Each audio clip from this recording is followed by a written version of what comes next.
Peter Bowman here, personal injury attorney. I want to talk to you about lawyers and drinking. Look, I enjoy a cocktail as much as the next person. The problem is that according to the Betty Ford Foundation, 36% of lawyers have behaviors consistent with problem drinking. That's a problem because only 6% of the general population, according to the National Institute of Health, has a drinking problem or would be considered an alcoholic.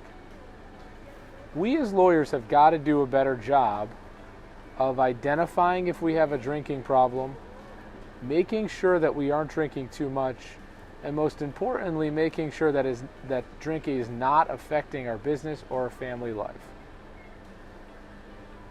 Look, I am not sitting here telling you that there's a problem with drinking. What I am saying to you is we've got to be aware as lawyers, and we've got to make sure we're aware of our fellow lawyers and whether we are seeing behaviors consistent with issues related to drinking.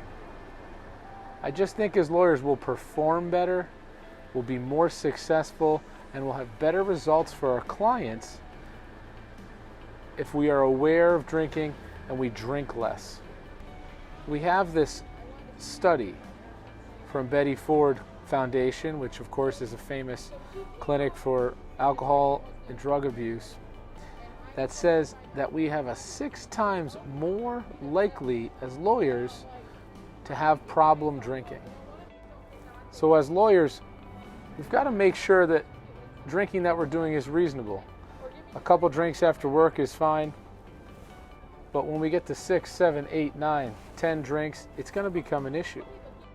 We also want to look for other outlets of our stress, like exercise, focusing on the food at a great dinner. I know one problem that I have as an attorney is that I'm often entertaining clients or potential referral sources or other attorneys, and we're out to dinner and everyone's having drinks, and one thing leads to another, and you have had probably 1 or 2 more drinks than you wanted to. And so you've got to try to be aware of that and say, all right, do I really need that second or third drink? That's going to keep us our drinking in a reasonable tone.